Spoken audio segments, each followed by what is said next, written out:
Literatur. Willkommen Worte. Willkommen Gedanken, Poesie und Stille. In Berlin, in der Hauptstadt der Literatur.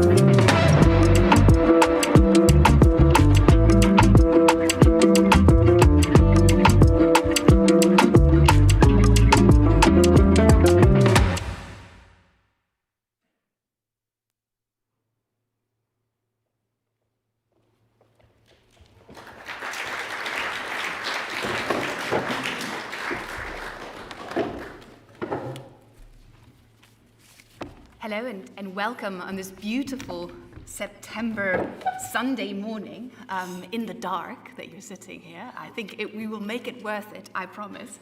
I am delighted, absolutely delighted, to welcome Noo Saro-Wiwa here on stage. Noo is author, journalist, and Liverpool fan, which I think is important, just as well. She's born in Nigeria, raised in England. She's a writer on the move, known for her outstanding travel accounts. Her first book, Looking for Transwonderland Travels in Nigeria, was published in 2012 and was a smashing success with the critics. And in 2018, she was named one of the world's 30 most important female travelers. To me, that immediately evokes images of adventure, risk, excitement, and discovery. Her book, Black Ghosts, is all of that. It's a move outside the comfort zone, a testament to a particularly exciting and a long journey that you took. Much more than casual travel, it was sort of a temporary immersion into a different universe, I would say. With Black Ghosts, a journey into the lives of Africans in China, Noo has managed to portray ambiguity and alienation with admiration and curiosity that is so deeply needed if we really want to question our assumptions and ourselves sometimes. She actually helped me with this book understand something a lot better. I'm a China watcher for the last 15 plus years, but this book helped me to look at the country that I look at so many times, look at it through different eyes. And the many characters that she describes so vividly are really helpful in just gaining a different perspective. So this book, for me, is a true discovery, and I'm very happy to welcome Noo Saro-Wiwa here.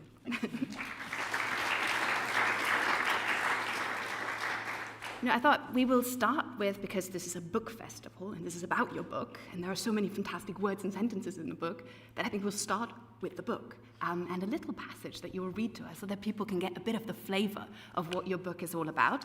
And then we'll have a conversation, and you can all get ready as well, because we will open the floor for you to ask questions as well later on. Noo, please. Thank you so much for coming. I appreciate it. So I'm going to read a section from the book. It's a conversation that I had with a Ghanaian cardiologist called Kofi. And he had spent, I think, maybe 15 years in China and had a love-hate relationship with the country. And so I was speaking to him after he left the country. And this was our conversation about his time there. So I'm not going to put on his Ghanaian accent, but hopefully you can understand when he's talking and when I'm talking. Anyway, so racism in the West. Oh, actually, I'll use my glasses. Racism in the West, the way people like me experience it, is more like a gaping injury, said Kofi. It's like a gaping trauma, an open injury. You attempt it as a surgeon to try to put the sutures and approximate the ends so that you see a linear healing, but you still know they're scarring. What happens in the Oriental space? It's a closed trauma, like a closed injury, and there's nothing to suture. There's nowhere your needle should enter the skin, and the sutures will not need to hold anything. It's much more like lots of ants crawling on your skin. They don't bite you, they're just crawling everywhere. So that very discomfort kills you. Kofi was an only child and an orphan, and he was raised by his grandmother in rural Ghana. To pay his school fees, he would join his fisherman stepfather and catch fish first thing in the morning before walking 10 kilometers barefoot to attend school. But amazingly, he made his way back to, he managed to become a medical student in Beijing He was admitted to university there and began studying medicine after an intense immersion course on Chinese culture, language, history, and geography. He can now give medical lectures in Chinese. So I asked Coffee about his experience as a doctor in China. And he explained to me the workings of the Chinese language. So he says, in English, we combine phonation with logical reasoning. So in my mind, I'm hearing sound, and then I'm making meaning in the Chinese language. When somebody speaks to you in Chinese, you experience three things. You hear sound, you see pictures in your mind, and you make meaning. So the Chinese writing system has two parallel elements. They have pinyin, and then you have the characters. So you know that whatever they're saying, you can see what pictures and images represent the words that they're saying. So I asked Coffee, so when they say, we didn't think you were capable of... Sorry, I'm reading this really badly. I'm trying to condense as I go along. So I'll just backtrack a little bit, sorry. So Coffee said to me that whenever he achieved something, they would compliment him in a way that, because they don't believe that black people are intelligent. So he said that the way that they compliment you after you've done something tells you that they've never believed. So I asked Coffee how this comes across in the Chinese language. And so he said that when we didn't think you're capable of doing this, the picture that comes up in the mind is stupid. You're stupid. So when Coffee began practicing medicine, his patients were mostly Chinese. They'd see him in the outpatient clinic, and then he'd refer the patients to his superior. But if they were admitted to surgery, Coffee had to tend to them in a more involved way. They see a black person, and they say, no, they don't want to talk to a black person. But the patients, they have rights. They can ask for who they want to see to them. So they'd say, I don't want a black person to touch me. And sometimes they'll be discussing it in Chinese. And so your curse is the fact that you understand Chinese. And their misfortune is that they don't know that you understand Chinese. So when you have all these conversations and they come into the consulting room and they realize that they were saying something bad about a person who's in charge of their surgery, there's remorse. So they'd have a Chinese doctor,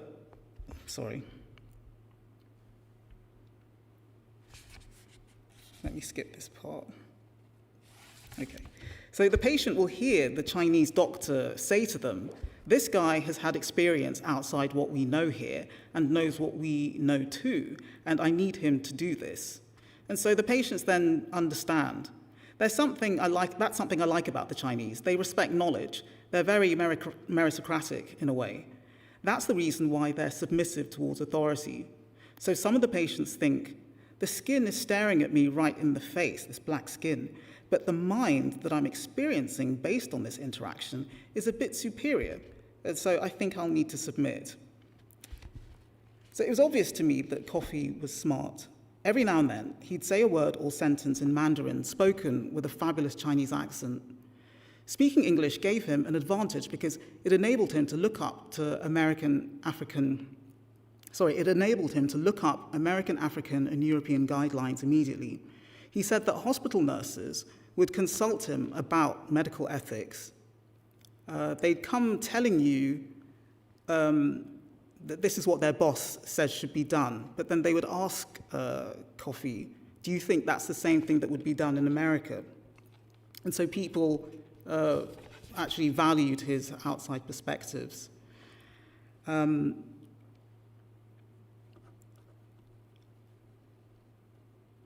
Okay, so, but no matter how well he performed, Coffee said, he was reminded of his status as an African. The way they talk to you, he said, the way the system works, you know that this isn't a space for you. They let you know that you don't have a place here. I asked him to give me an example of this. So he said, for instance, my locker where you scrub and change before you go to the operating room. Opposite my locker is a picture of an African child, that famous African child with a vulture standing close by. Coffee was referring to the well-known photo by South African photojournalist Kevin Carter of a small and skeletal Sudanese child during the 1993 famine, Bent over and close to death, a vulture waiting in the background. It's a haunting and heartbreaking shot. That picture greeted me every morning, Coffee shook his head. It's an administrative thing. You can't have a say in what people put in your locker because everything is controlled by someone high up. You either see that photo or you just close your eyes. Coffee and I could only guess at the intentions of the person who selected that photo. It might have been a gauche attempt at empathy. For us foreigners, it's hard to tell where blunt ignorance ends and carefully curated racism begins in China. So at the end of the day, Coffee said, you discover that the system is programmed for you to hate where you come from, to hate yourself. Everything about you is wrong in China. No foreigner is right in China. That means if you get to the street and a Chinese person slaps you, you will be the one deported. You're an alien. You don't have legal counsel. And then I'll just quickly move on to a conversation I had with him about women, Chinese women, and marriage in China. So he said, when I asked him about his experiences on the dating scene, he said, the Chinese ladies are very much interested in intelligent people. You'll find a Chinese person who'll want to have a date with you and their husband. They'll say, I want to have a date with you, but I think my husband will not allow it, so I'm going to make it so that he should also come and listen to you, and I'll tell him to bring a book when he comes. I said, what? I was confused. Coffee said, she will insinuate that she wants to sleep with you, but she'll also want to tell the husband to come and see you. Because of the meritocracy, a person can literally compare you to the husband right in the husband's face. She'll tell the husband that I am the sort of person she should be married to. And sometimes they go as far as to say to their husband, I'm telling you so that in case you ask me where I am, and I tell you that I'm with this man, you'll know what I'm talking about. I asked Coffee whether he was just, this was just one experience he'd had, or whether he was generalizing. He said, no, you have lots of people who do this. Literally lots of people do this in China. And how do the husbands react, I asked. What does the husband say? Coffee replied, there's something about Chinese society that lots of people don't know. Marriage in China is much more like a contract, more like buying a wife. And because of that maltreatment that the women are experiencing, the man who she marries is probably not a decision made, the man who marries her probably didn't decide that decision himself. He didn't even decide on the house they live in. It's probably the parents who decided this. So the gender imbalance created by China's former one-child policy leaves Chinese parents feeling obliged to marry off their sons with even greater urgency than before.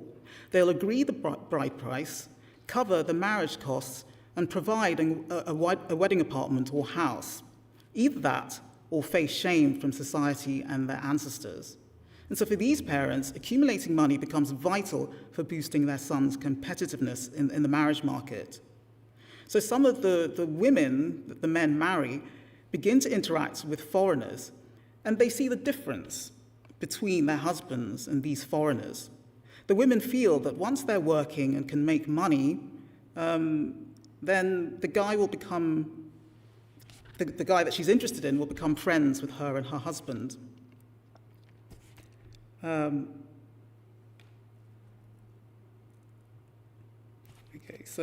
And then he says, and most of them will say that the wife changes for the good as a result of this, because when they fall for you, they fall hard. 85% of Chinese are not satisfied with their marriage, Coffee said. It's the country with the highest cases of infidelity in the world. How do you know this? I asked him. He replied, I've scrubbed in 10,000 surgeries in China. I've interacted with more than 200,000 people. These are people that I have physically touched and done examinations on. These individuals will insinuate how they're not satisfied with their marriage. Patients open up to Coffee because doctors in China are traditionally more like spiritualists who take a more holistic approach to patient care, looking after their mind and their spirit. I'll just stop there. So I think this gave us a fantastic kind of taste of what the book is about. This is one of many stories in the book. There's a couple of threads, though, that run through it. And I think one of the things that you do really well is that you don't portray any of the stories that you are writing about as this is the ultimate wisdom about China.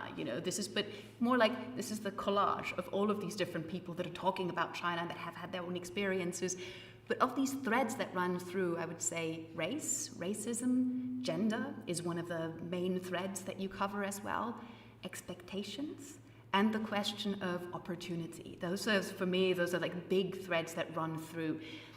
If we go through them, and if you think about the race/racism conversation there, you went there not having had a lot of experience in China before, arrive in Guangzhou, you arrive in a place that you've never known before. What were your first experiences with this? How did you feel arriving there? I was completely blown away. I first arrived in Hong Kong, which is very old. The skyscrapers are very old. It's got that sort of very traditional look about it. And then I took the train into Guangzhou, and you're just hit by this modernity, these just incredible gleaming skyscrapers, and everything just looks so futuristic. And suddenly, all that talk that you hear about, China's mission to modernize and to wake up, you're like, wow, this is real. And it's incredible. I have friends from school of Chinese origin who, like one friend, she was raised in Hong Kong, but she would visit her grandparents in a neighborhood in Guangzhou called Panyu. And I'd said to her, Panyu's like, that's where all the American expats were living at the time.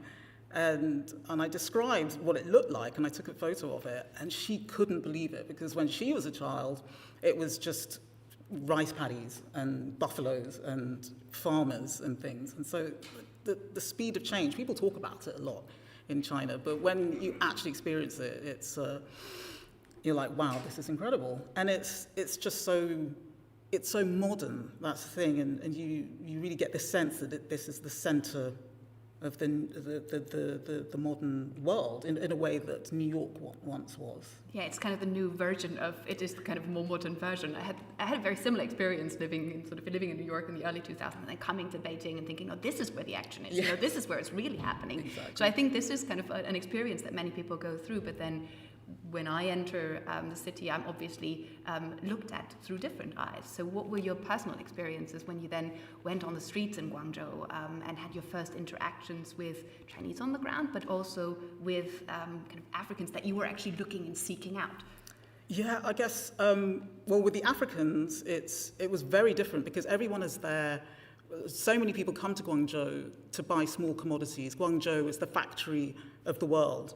So many of our clothes and our toys, everything, are made in that area. And so a lot of Africans were coming over, particularly in the 2000s, to buy small commodities, the kind of manufacturing products that we don't manufacture anymore, and to export them back to Africa. And so it's a very different kind of African guy that you experience. Like when you're in Africa itself, there's lots of people who don't have much to do, and everyone's got time for you. But then when I got to Guangzhou, everyone's busy. They're on the phone. They're trying to do business and conduct it all before their visa runs out. And so that was a very sort of different experience. And the Chinese themselves, I think in Guangzhou, they're more used to foreigners, and particularly Africans. So I wasn't stared at quite as much as I was in other parts of the country. But there still was a lot of staring and a lot of, I guess they're very behind in terms of race relations and how you treat people from Africa. And so it's just, they throw babies in your arms, and, to take they look pictures. to take photos. Sorry. And, and they sort of look at your hair, and they sort of point and laugh and all that kind of thing. And, you kind of have to try and be patient and not get too annoyed by it. And then you were sort of on an undercover operation, because you wanted to find out things that people didn't actually want to tell you immediately. Yeah. So I think that's part of the first bit of the book, is you just trying to figure out how you get the information that you want out of those people. So what were your tricks that you then employed? I mean, obviously, you had to like try and pretend that you're not, I'm not a trader, but then I'm not a tourist. It's not a tourist kind of city. So I would just, start talking to people. And I was amazed actually at how much they would tell me, like at the beginning. But then as soon as I asked too many questions, they'd start to get suspicious. And I found that quite often the first day of chatting to someone, I'd get a lot of information. But the next time I saw them, or if there were a next time, they'd just clam up and say nothing. So that was always the challenge. Yeah. And it had something to do with sort of also the status of a lot of the people that you were interacting with. So Kofi, I think, is the most advanced example of the people that you were interacting with. There's drug dealers in the book. There's visa overstayers. Tell us a little bit about the visa overstayers, maybe. Yeah, visa overstayers, that's trading in China, as export trading, can be quite a precarious occupation because you're dealing with corruption at both ends. You can buy goods from Chinese manufacturers who are dishonest and pretend to give you certain quality of product, which ends up not being the case. And then people then export those products to Nigeria, wherever it might be, and the person at the other end might then steal the profits. So traders have this, it's a very sort of risky business, and some people found themselves slipping through the net where they're exploited at both ends. They end up with no money, and some of them would either outstay their visa trying to claw back the money, or they might sell their passport out of desperation. And so you have these, legions of visa overstayers who would then spend their days hiding in the basements of shopping malls and things like that until night time, when the police have then gone home, and then they would sort of come out and talk to you. And so, and there was just a very strange position that they occupied. They were, terrified of going to prison in China, but the thought of actually being deported and going home and, having failed in China was equally terrifying for them. And so, a lot of people I met were in that position. And I thought that was very interesting because, and you write that as well, that in a country like China where the imagination of us is total control, cameras everywhere, CCTV, the government knows everything about their citizens. This is the kind of the image that we have of that sort of digital dictatorship that knows everything and is the techno-authoritarian surveillance capitalism. All of these words are thrown around. But then it seems quite weird that there is this whole subculture that sort of emerges. You write like the cockroaches, emerges at night, but it sort of disappears during the day. And if the Chinese government wanted, they could obviously do something about it, but they don't seem to. And so I thought that was interesting as well. How would you describe the sort of the level of tolerance that was attributed to this?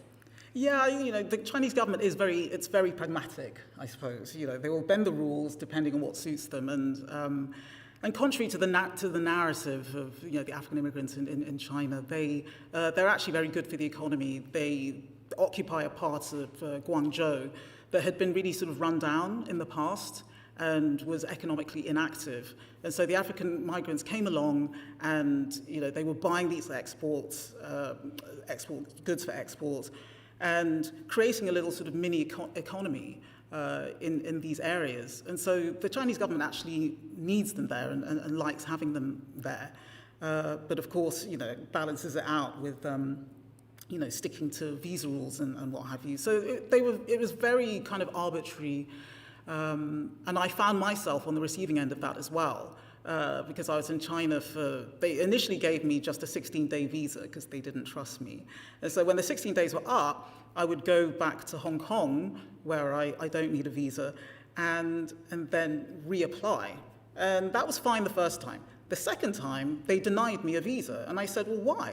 They said, because you were born in Nigeria. And I said, but I'm a British citizen. I'm applying with a British passport. And they said, we don't care. You were born in Nigeria.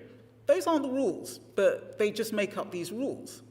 But then, so I was crying, I was very upset. I went to Chungking Mansions, this skyscraper in Hong Kong, which is famous for having a very sort of cosmopolitan population, including Africans, in it. And they all told me, oh, just go to so-and-so in Tower Block A.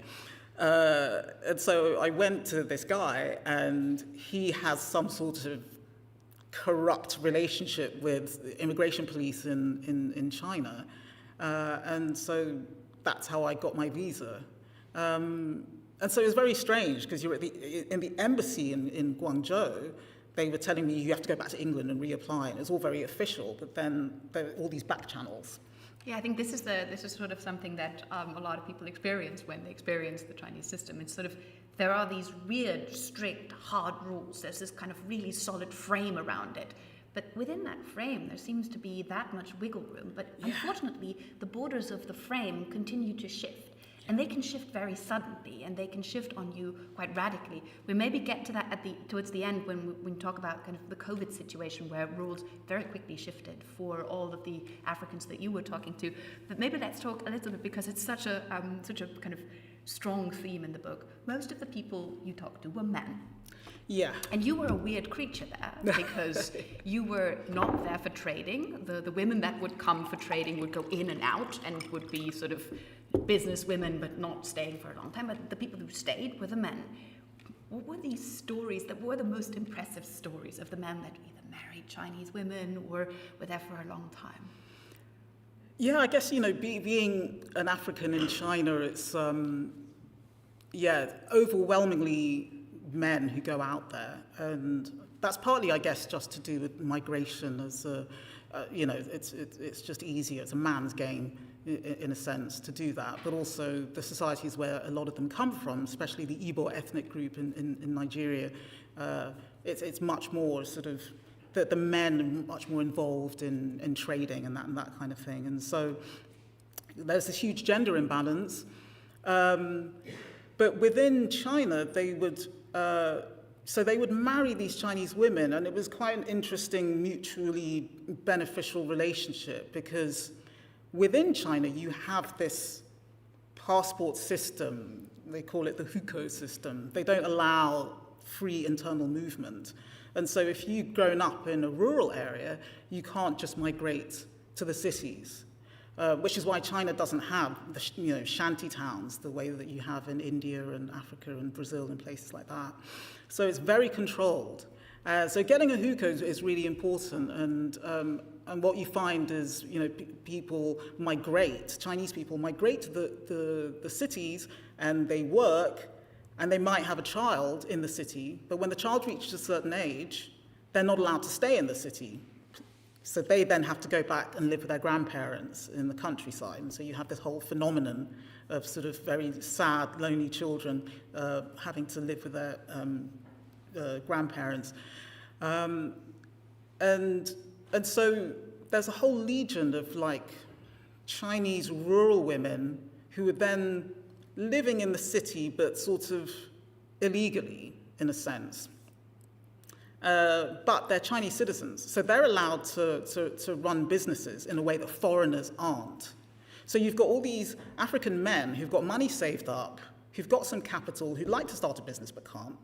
And then these Chinese women who can start a business but don't have capital, etc. So, there you get a lot of these marriages, and a lot of them are for love as well. It's not just a practical arrangement. And it makes for some very interesting, it's a very sort of interesting situation, because obviously the grandparents are the Chinese grandparents. They're the ones that kind of rule the roost. And so you meet these kids, and they're half Nigerian, half Chinese, and you almost expect them to speak English, but they're actually just very, very Chinese. And they will have a probably hard, I think that's something you cover really well as well, that they will likely have a pretty hard time in school in China, because they're then part of the system, but they don't really belong then either, and it's becoming quite a different story for them. So maybe we can kind of briefly talk about sort of the opportunities that are there, because the phase that you're covering here, I think, is the tail end of this this wave of opportunity that African migrants were seeking, which is actually not that different from a lot of Western companies and Western businesses that were seeking sort of their fortunes in the Chinese market. The sheer opportunity of the Chinese market was kind of make their mouths water, they had the dollar signs in their eyes already, and a German business representative once said it's like a drug, you need your new fix because it's just addictive, but the opportunities that you can have. And I think that was the top end of this, the big companies, BASF, Volkswagen, and the big car companies. But this is sort of a different level of globalization that is taking place there. It is sort of the undercurrent of that, but it's fueling a lot of this, it's fueling a lot of the opportunities there. But there was discontent with where things were moving. And you described something that I thought I look at this often from a very professional sort of businessy perspective, and we can say, looking at the figures, things aren't looking so good in the Chinese economy right now. Things are not looking up in the way that they are that they used to before, and therefore the numbers are going down, etc. But you describe a sentiment really well. That is, it felt like the opportunity was going down. How did you sense that? What made you think that while you were there? Well, I think I first went to China in 2016, but I think that was maybe 8 years after the real high, the high point of that whole thing. But what I noticed was that before you would have shops selling African fabric, and it would be Africans selling those fabrics to other Africans. And then I noticed that it was now sort of Chinese people selling African fabrics. And also, like in the restaurants as well, it used to be all the restaurants were like African owned. If they were African restaurants, they were African owned. And I remember being in a restaurant, and then you would see, Chinese people like bringing in yams and and making jollof rice and just sort of taking over all the sort of the African what should be the immigrant economic activity was then being taken over by Chinese and I think the exchange rate wasn't as favourable as it was before. So there's just fewer and fewer people were then coming to Guangzhou. Who were engaged in that sort of business. I would like to open up the floor for you in just 5 minutes, and so maybe get ready already for potential questions that you might have. But there is a sort of a scene that you describe. We will read about it maybe later on, but there's this theme as well that is Guangzhou as the capital of the developing world, Guangzhou as the kind of the capital of the world without the West. And I thought that was an interesting kind of observation that you made just by looking at the clubs, the people around you, the kind of the surroundings that you had. But sort of this world, how did you feel about this world when you were looking at it? Because you are between two cultures as well yourself. You're Nigerian born, very English raised in a way, English school system. What does that do to you? Yeah, it's a very sort of ambiguous. On the one hand, it's nice to not see that sort of Western hegemony, but on the other hand, it was like, I don't know, I remember going into a restaurant, for example, in Guangzhou, and I think I was the only woman in there, and I think all the men were sort of from Francophone countries that are predominantly Islamic, and then there were like Pakistani men and men from the Middle East, and it was just a very sort of male-dominated, very religious atmosphere, and I felt that as a woman, I felt like I was stepping back like 50 years.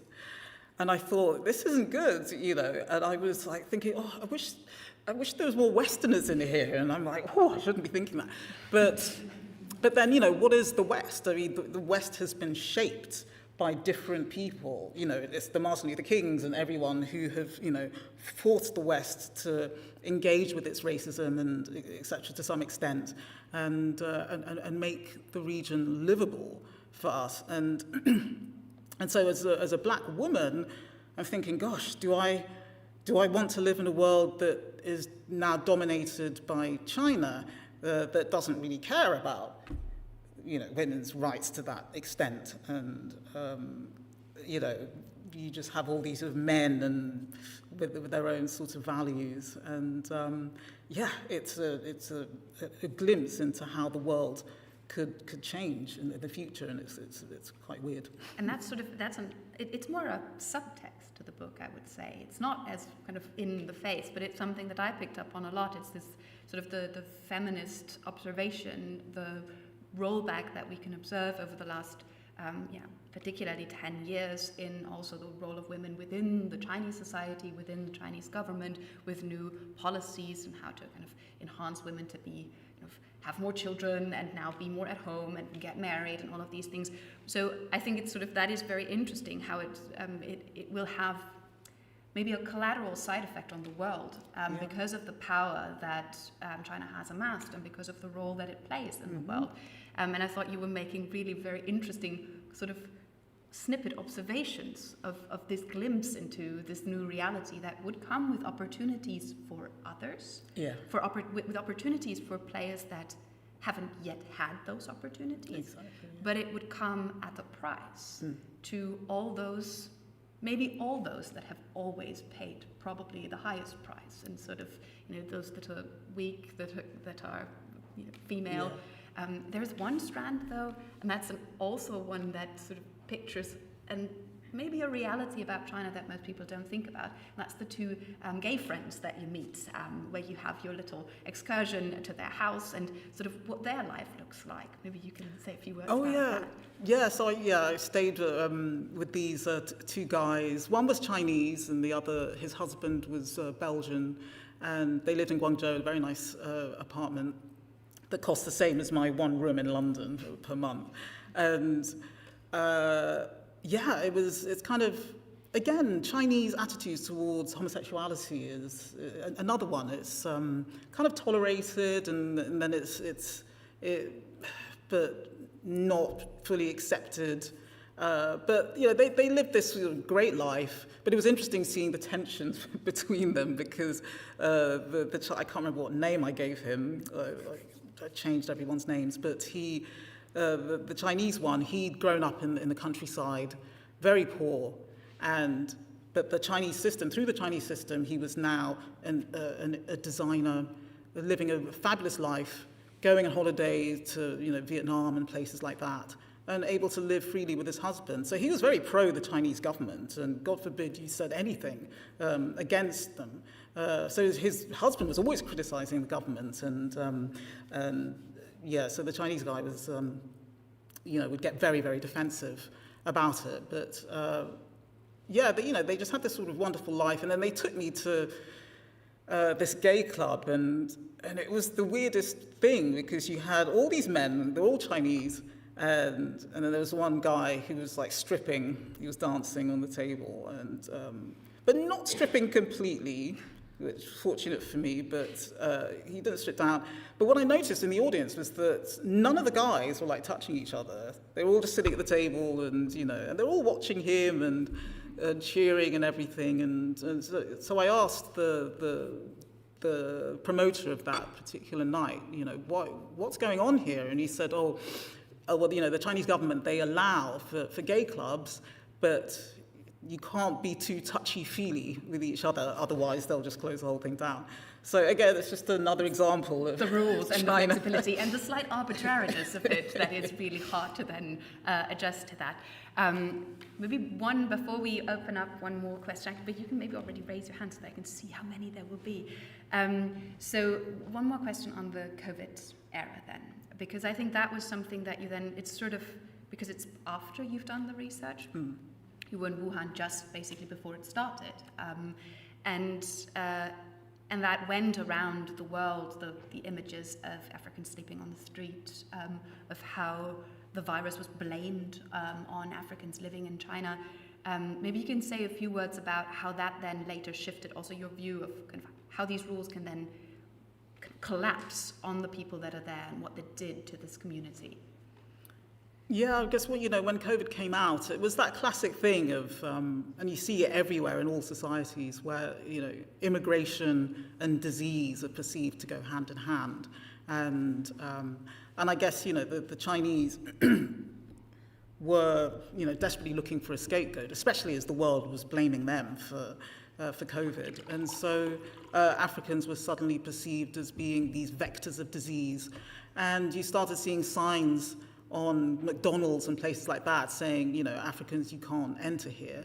And so there were Africans who just couldn't even find while everyone else was being herded into hotels and things and forced to stay there were Africans who weren't even allowed to stay in hotels, and they had to sleep on the streets. And COVID just became an opportunity, I think, for the government to get rid of a lot of African immigrants in China. And when I returned, I went back for the first time since COVID last year, and the community in Sanyuanli, that neighborhood in Guangzhou, was really quite decimated.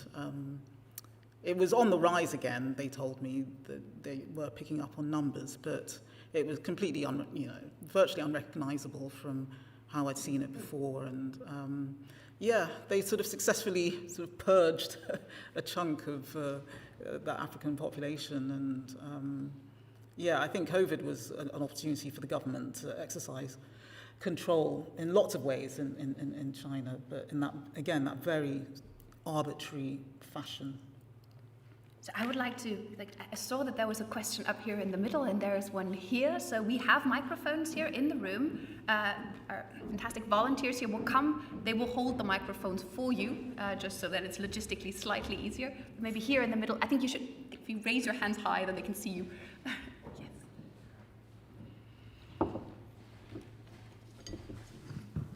Thank you. Well, first of all, also thank you for the wonderful exposition of your book. It was a very inspiring conversation. The question I have is, well, you talk a lot about differences in perhaps culture or practices and the sense of othering. Do you perhaps also have any kind of anecdote where you felt a sense of solidarity or perhaps even surprising level of a shared identity, something along the lines where you were positively surprised to see that there was a common level? But between the African immigrants, the African community in China, between Chinese and African. Oh yeah, there was a lot. The Chinese people, Africans, a lot of them could speak Chinese, and so there were marriages that were happy and successful, and then you had people who were teaching. They were there as football coaches, that sort of thing, and then you've got cases like. There's this singer, I don't know whether you perceive this as positive or not, but he became very successful as he would sing Chinese songs, but we're not talking about modern Chinese pop songs. It was those sorts of songs that are very pro-communist, and and he would wear his Jean suit or whatever it was, and sing those very sort of slow crooning, Chinese songs. And so he was very popular, obviously, with the government and a certain kind of conservative strata of government society. But then obviously some people would say, well, he's sucking up to the government and he shouldn't be. It's not a type of Chineseness that they want. But and then there was a girl who did very well in their version of Pop Idol 2, and she's actually half Chinese, half African American. So her inclusion was it was controversial, but if you went online, you could see that there were a lot of people who supported her, as well as those who didn't support her, and she ended up getting a job on sort of the Chinese equivalent of MTV, and so you have some instances of people doing stuff like that. Because my focus was on this particular neighborhood in Guangzhou, I found myself sort of talking to a lot of visa overstayers and things like that. But actually, if you go to Shanghai in particular, you'll find there are medical students and graphic designers and people like that. Actually, there was one girl who I do mention in the book, Gillian. She was black, but she was from the Bahamas originally. And for some reason, she decided to go to medical school in China. So she was completely fluent in Chinese, and she was there at this gay club with me, and you would just see her like bantering with the staff at the club and the people going to the club. And she had such a sort of in-depth understanding of Chinese culture, and she would talk about going out for drinks with her boss and how there's this culture in China where if you go out with your boss for drinks, like you all have to, I don't know, there's some sort of culture where you have to, if your boss buys you a drink, you have to say yes and drink it and then, you know, buy them one in return. And so she really sort of understood the culture in that very deep way. And for her, being in China was really emancipating. Oh, sorry. I don't think we have overstayed our time yet, so maybe we can get the microphones back on. I think that would be lovely. But we'll take one question from the. I have two. There was one question here. Maybe we can take that one first. I need to hold it for you. Thank you very much for writing the book. I think my question is about the politics of China, and I'm just curious. What do I mean by that? Like, for those of us who haven't been to China, are not experts on China, there's just a sense China bad, US good, so to speak. And I'm just curious about whether your experience there or the people you covered in your book, how their views are more nuanced than just that very simple, because most of us in Africa have sort of bought into the soft power of the US, whether it's Hollywood and whatever, and China just remains an unknown. And so we are very influenced in a way by that framing of China. So I'd like to understand a bit more about that. Yeah, I mean, there were sort of mixed views. You know, some people were very negative because of their visa situation, and you know, you had men who were married to Chinese women, had half Chinese children, but the men were still on one-year visas. You know, and they could just be thrown out at any time. So some of them were very sort of anti-China, but then some of them, they really liked how the Chinese government is trying to pull people out of poverty. It's like they don't care that they don't have democracy. It's like, who needs democracy? You know, what you need is a government that actively wants to pull you out of, you know, that will create jobs, that will build roads, that will create, you know, electricity and keep the lights running all day long. And so they quite like that, you know, and so it was,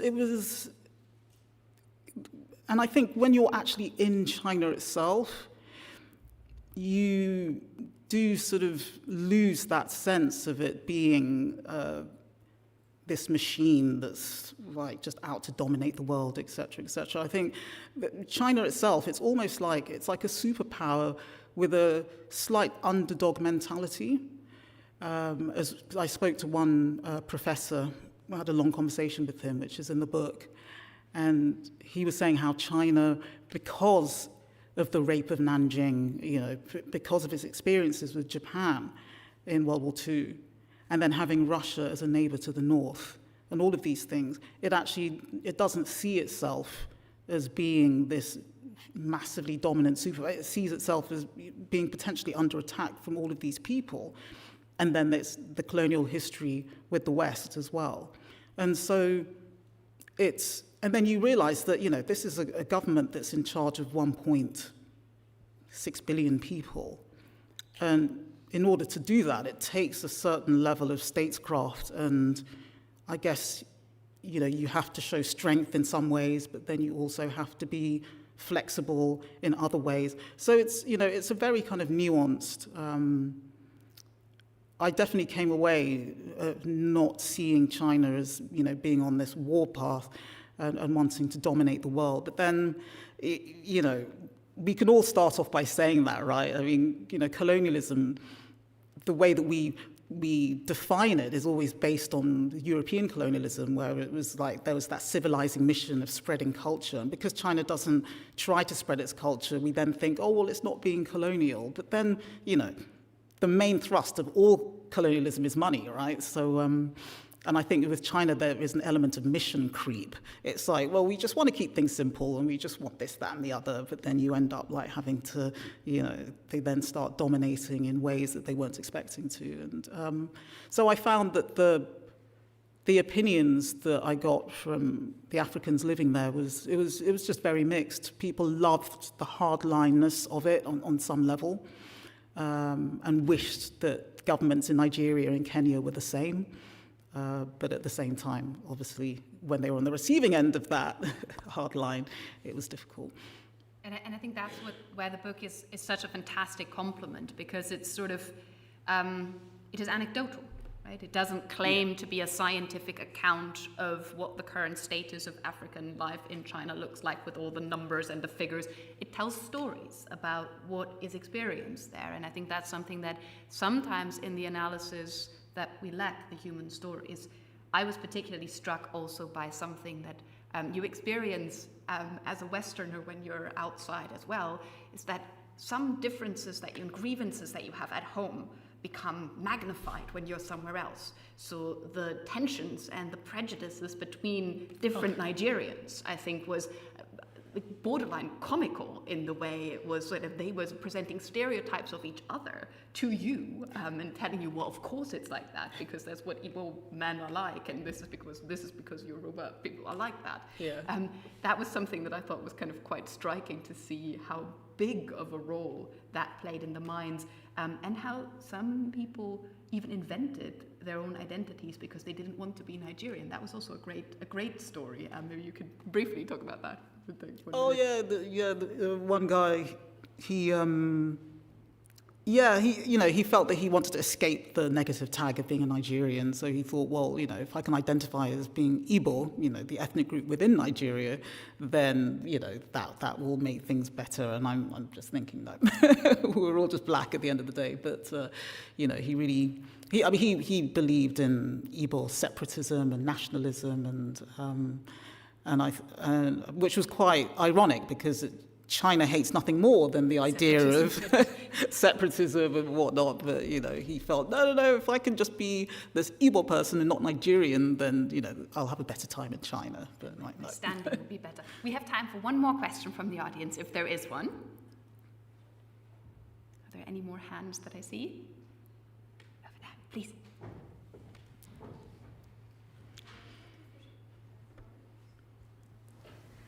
Yeah, thank you for sharing and thank you all for coming, because if I'm not wrong, I'm the only Chinese people here sitting to listen for your sharing for Africans in life experiences in mainland China.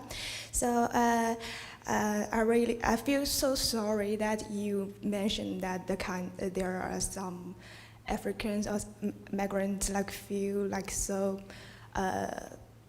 How to say that? So they feel that they've been discriminated in Chinese society or community or something else, or they feel they experience so different. They've been treated differently by the government or by the neighborhood. So to be honest. Yes, I really want to know more about their experience in your book in the future, and I truly, sorry, I don't know how to say that, but if you have more things want to know regarding to the Chinese government, Chinese society, or the current mainland China, so any of you can you are welcome to discuss it with me afterwards if you like. I will share some my opinions regarding to my how to say that hometown. But as you also mentioned that you first visited China in 2016. I was I left mainland China in 2016. So it's kind of I, as a kind of Chinese citizens, I also feel suffered a lot from our own government as well. It's not how only the foreigners feel kind of suffering from some kind of policies as well, to be honest. So, but yes, it's still I really want to know if you have any other chances to go back to China after the COVID-19, if you have any new observations or any new talks with their African people, like they choose to stay in China after COVID. Thank you. No, thanks for that. Yeah, I mean, this book is definitely not a book about China. It's about my experience of meeting Africans in China. So yeah, obviously, you're the person to speak to if people want information about China itself. I went back, as I said, just before. No, I went last year in October, but just very briefly, just to get an update on the situation. There weren't that many people left in Guangzhou. The few people that I did speak to, they were very much. They presented a very positive view of their time during COVID, and the couple of guys I spoke to, that they had Chinese wives, and they said, "Oh no, COVID was fine. They put us in a hotel. Everything was good." So I wasn't really sort of able to get a full picture of what was going on there. So it's been a while since I've spoken to that many people within that community. So this book is a sort of snapshot of my time there just before COVID, and that's what it's about. And but yeah, I'd love to go back, and I'm hoping I can go back next year and just see what's going on. But I love China. It's when I left, I then went to Vietnam and the Philippines, and all those countries seemed sort of relatively boring compared to China. Like every country now just seems really boring compared to China, because it's just China has everything. It's so modern, it's so old, it's just got everything that's happening. Anything that's new is going on there, and it's just a fascinating country, really sort of dynamic, and I love it. With a level of contradictions that is sometimes, I think, hard to grasp, and I think that's why, because the level of conversation has not picked up to the old level again after COVID, all of those snapshots maybe at a certain point become a collage that gives us a little bit of a better image of what we're looking at, and I think changing the points of view can be a very, very helpful thing. So what I would like to do now is I will read my favorite passage at the very end of the book to you, if that is okay, because you had to speak so much, and we're almost at the end of this. But it is this club that you're talking about that you were in at the end. And you say, "It was a tacky scene and the music was terrible, but it warmed my heart to see humans of every hue coming together. The ethnic configuration, this absence of Western Europeans, was fascinating. Barring the Russians, I was looking at a United Nations without the Security Council. 35 years ago, nobody would have predicted this collection of nationalities would be dancing together freely behind the bamboo curtain. The world is so unpredictable. Who knows, in 2050, I could be watching North Korean and Congolese kids dancing in a Nigerian neighborhood in Kabul." And I thought that was a very good kind of way to round this up, of saying so much happening in such a short time. And I think the motto of the International Literature Festival being a strange new world, it's certainly a strange world that you're portraying in here, but it is about to become even stranger, and maybe we just need to get ready for it. Noo Saro-Wiwa, thank you so much for spending this morning with us, and thank you all for coming here and for all your questions. Thank you. Thank you so much. That's great. Noo is available outside for signing of the books as well. It is in the unteres foyer, it's called, I was told, and there she will be